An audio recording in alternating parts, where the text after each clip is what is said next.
Assalamualaikum warahmatullahi wabarakatuh. Selamat datang teman-teman. Selamat datang di video pertama saya. Pada kesempatan kali ini, saya akan membagikan atau mungkin sedikit sharing sedikit pemahaman saya mengenai klasifikasi teks, tepatnya menggunakan metode live bias. Namun sebelum kita masuk ke materinya, izinkan saya untuk memperkenalkan diri saya terlebih dahulu. Nama saya adalah Yuda Putra Pratama. Saat ini saya sedang menempuh pendidikan strata 1 di salah satu universitas swasta di Sumatera Selatan, tepatnya di Kota Lubuk Linggau. Universitas ini bernama Universitas Bina Insan, teman-teman. Mungkin ada teman-teman yang tahu universitas tersebut atau mungkin satu kampus dengan saya. Silakan teman-teman ketikkan saja di kolom komentar. Baik, tanpa berlama-lama langsung aja kita masuk ke materi kita hari ini.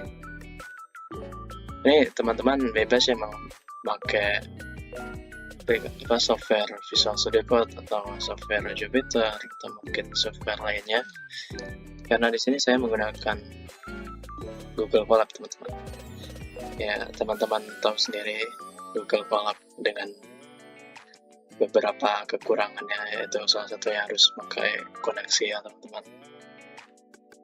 Tapi mungkin kelebihannya karena di sini udah tersedia berbagai library ya. Jadi silakan teman-teman kalau mau memakai software yang senyaman teman-teman aja.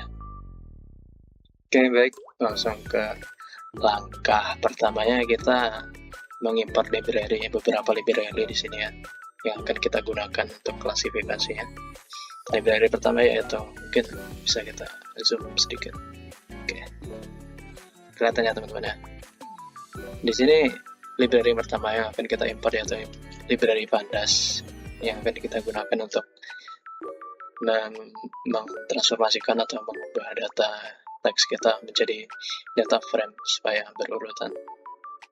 Kemudian library kedua kita akan mengimport model trend template ini untuk untuk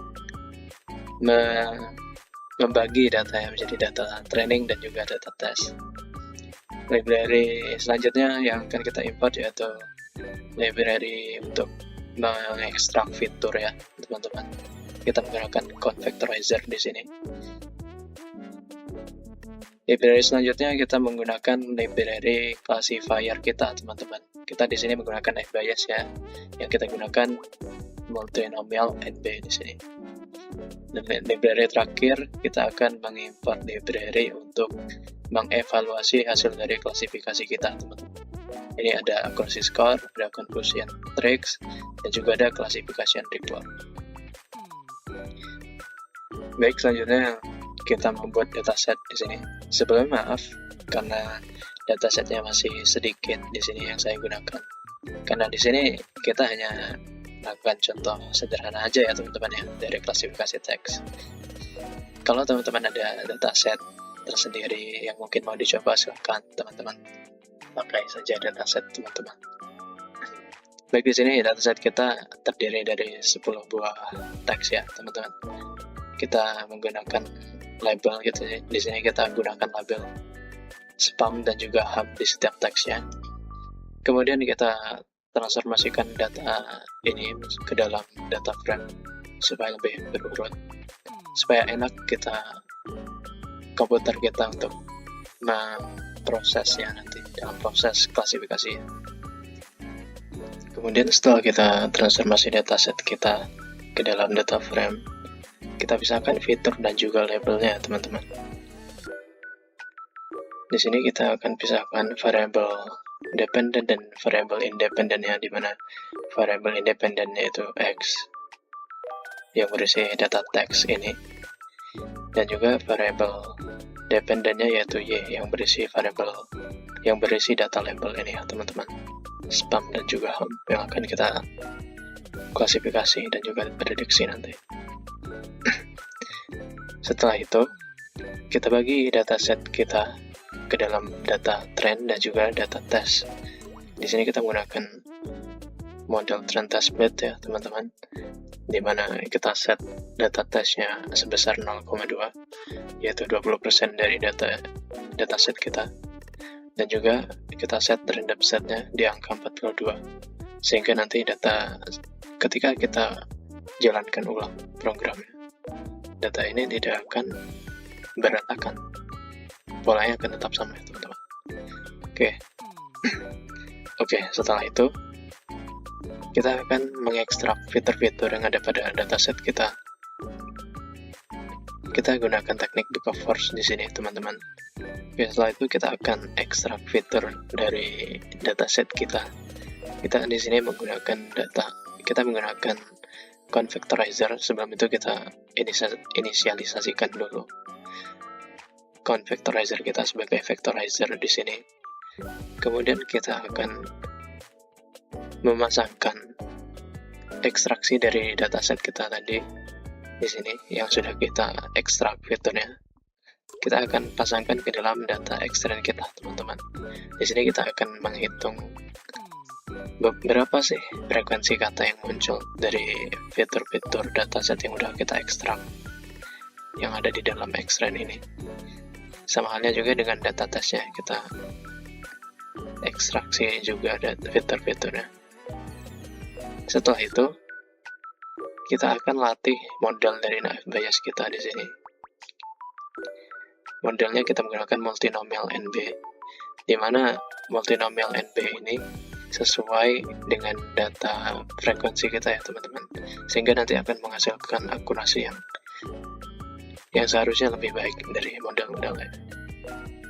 Kita inisialisasikan dulu sebagai NB di sini. Kemudian kita latih data X-Rainbow dan juga data Y-Trend gitu. Setelah kita latih di sini, kemudian kita lakukan prediksi dari data tasnya.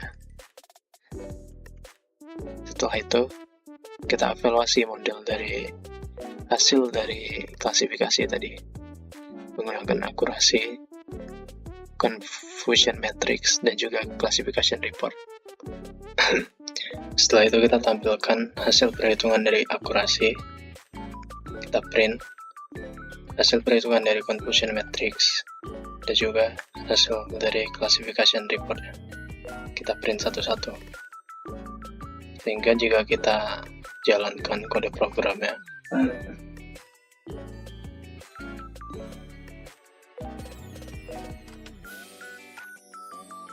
menghasilkan akurasi sebesar 50%. Ini sebelumnya kenapa akurasinya kecil, teman-teman? Ini dikarenakan dataset kita berukuran kecil, jumlahnya kecil, dimana untuk tes size-nya itu 0,2, 20% dari data kita. Jadi kita hanya mengambil 2 datasetnya. Jadi itulah mengapa akurasi yang dihasilkan kecil ya teman-teman. Dan juga confusion matrixnya di sini dengan nilai true positifnya sama dengan 1. Ini nilai yang benar-benar diklasifikasi sebagai spam. Kemudian nilai false negatifnya sama dengan 0. Nilai false positifnya sama dengan 1. Ini data ham yang diklasifikasi sebagai spam ya teman-teman. Dan juga nilai false negatifnya, true negatifnya 0. Dan juga classification reportnya dihasilkan sebagai berikut. Presisi ham dan juga spamnya sama-sama 0,5. Untuk presisi spamnya 0. Nilai recall hamnya 1, advance score-nya 0,7, dan seterusnya teman-teman ya. Itulah hasil dari klasifikasi yang telah kita lakukan ya teman-teman, menggunakan metode naive Bayes ini. Sekiranya teman-teman ada pertanyaan, silahkan teman-teman tanyakan di kolom komentar. Dan mungkin itu saja materi yang dapat saya bagikan pada kesempatan kali ini. Jika ada kesalahan kata atau penjelasan dari saya yang kurang bisa dipahami, saya mohon maaf. Dan saya pamit undur diri. Di sini wassalamualaikum warahmatullahi wabarakatuh. Selamat berjumpa di kesempatan berikutnya teman-teman.